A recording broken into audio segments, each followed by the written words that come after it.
Singway Benet, Inawaki, Wadini, Gane Gabo, the Duden, Gitade Name, Gitade Name is the sturgeon, that's my clan. And my Shinabe name is Singway Benet. We heard that last night, that sound of that thunder, that's my name. So maybe I sound like thunder when I talk, I don't know. But I'm very happy to give you a few moments to lend me your ears a little bit, and I appreciate you coming to the museum for one, being a part of that. It always feels good, or I do, when you have friends. When you have friends that appreciate what you appreciate. It feels good to me. Look on my Facebook, I have 4,500 friends. Oh, that's right. I just seen that the other day. I don't know why, but I understand you guys are friends, friends of the museum, and I really like that. It tells me you appreciate history for one, I would think. Right? You appreciate what we're doing here at the museum, etc. But right here, I always call this is like the Anishinaabe Museum. Anishinaabe Museum. You come out here, and this is how we do things in Anishinaabe, making the canoe. Got our wigwam here, and there's people today wondering how we lived in this wigwam. And I got some old timers who were they were like my private professors, you know. And I went to a Anishinaabe school. That's the school I went to. And I often wondered, when it got down to 30 below zero, how in the heck did our ancestors ever live at 30 below zero? Christ, it gets cold now, you just go up to that thermostat. So a friend of mine, Mike Bearhart, if he was alive today, he'd probably be 130. But I chummed around with him.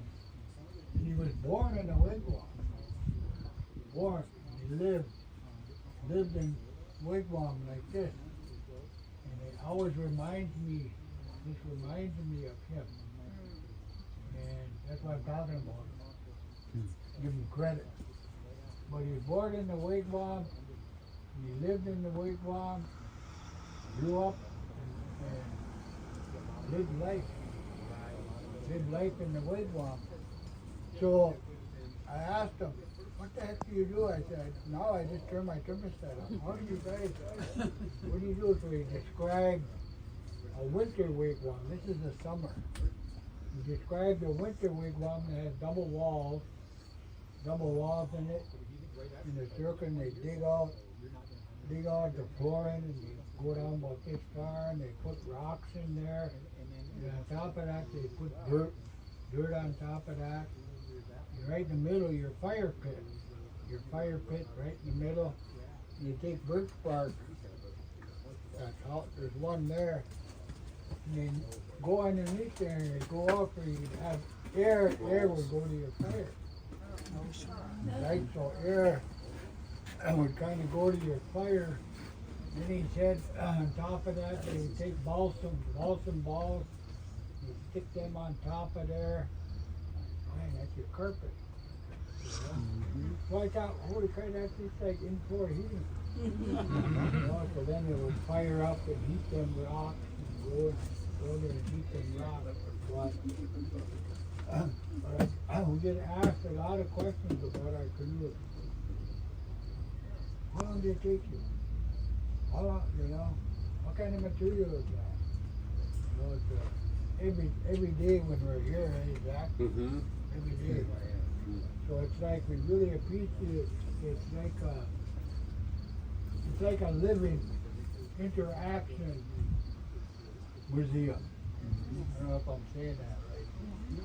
Kind of like an interaction, and to be honest with you, I never used to like museums. For my people, because it always talked about this is how they used to be. This is what they used to do. This is they. And then you get, well, you know what? Right here, they is me. So I look at it like this is how I came to be.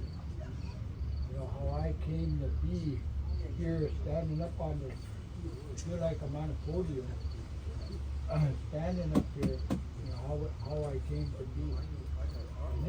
And this canoe, I was 18 years old, I got a job with the National Park, about 5 of us from Red Cliff, and they said, your guy's job is make a Birch bark canoe.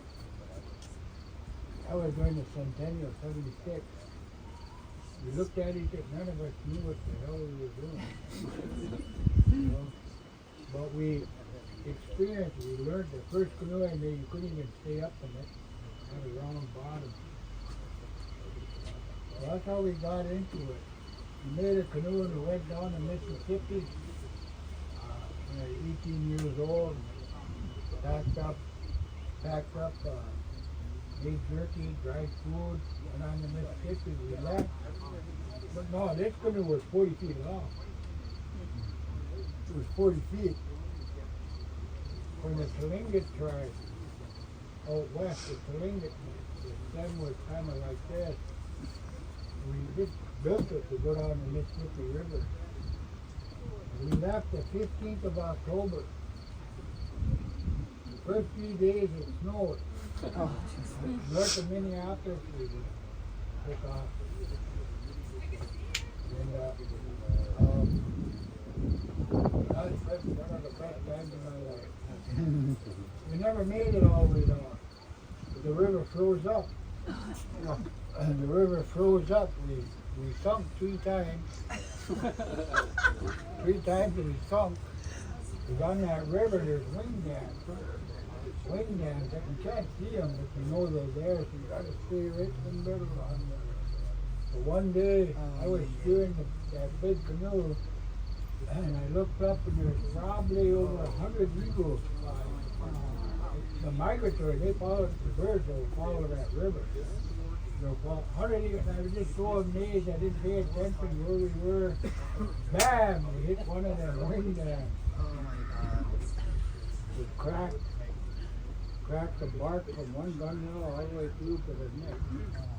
There we were, teeter-totting on that wing dam. I started laughing. Man, it was kind of funny to me. Everybody they wouldn't move. I said, we gotta jump, we gotta get. So I jumped in the river, and I picked that canoe up, the whole canoe off of that wing dam. Right there was an island. Hurry up, let's go to that island. We went to that island. And well, we're going to spend the night. Looked it over. We had extra bricks with us, extra pits, extra bark, whatever. We just moved the ribs on the inside, and then we started sewing it up. Got done, put the ribs back. We put extra pits on there, sewed it up, got some grass to light. We heat it up. Next morning we're on our way. The second time was them barges. Those big barges, they go through it and make a great big ass wake. So we're coming in the shore. Hurry up, let's go, that barge is coming. A big wave come, we weren't on shore yet. Picked that whole canoe up and I looked down, I could see a rock right there. Bam! Well, we did the same thing. But this canoe here is made for Lake Superior. It's made. That's what it place for Lake Superior. And I decided to put some designs on there. You know, if you can see them, you can't see it, you come here, get a chance to look at them. These canoes, to me, they come alive. They have like there's a soul to it, like a spirit to these canoes. And I put them on there, and it brings that out. It brings that out because our people, this island, we still consider it as like our homeland. It's like a spiritual center. Spiritual center. I could talk to you for a few hours about this island, but you don't have 2 hours. But you know, I really appreciate having the opportunity to be able to do this living experience with it. And Zach, my helper here, we probably talk to about 100 people a day. Yeah, I would say so. And we've been here how long? 19 days. 19 days. 19 days, so that's a lot of people. But the first 3 days, I got smart. So I started talking for 3 days, and he was listening. Everything I was saying. So on the fourth day, people were coming, hey, what about this? And I purposely didn't say nothing. Waited for him to get up.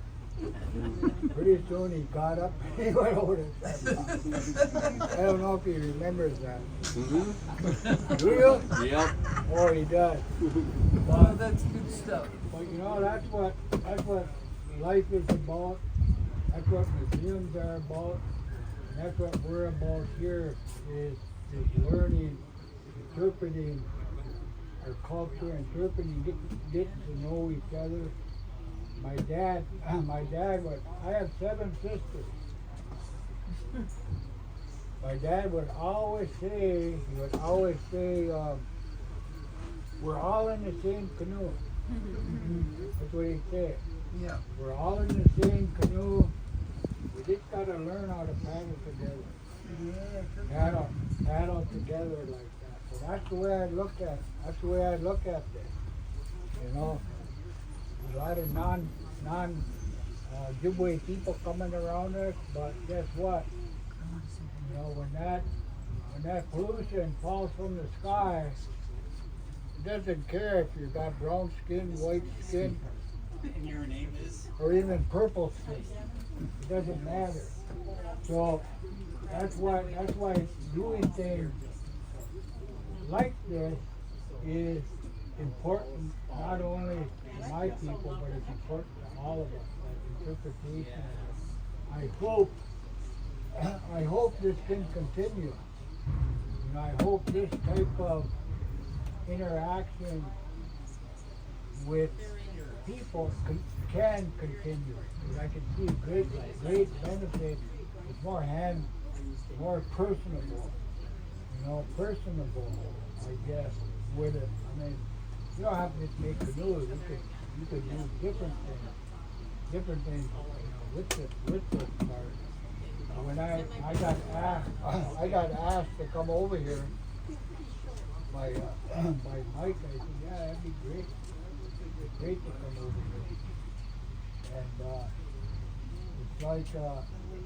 it's like it's not a job to me.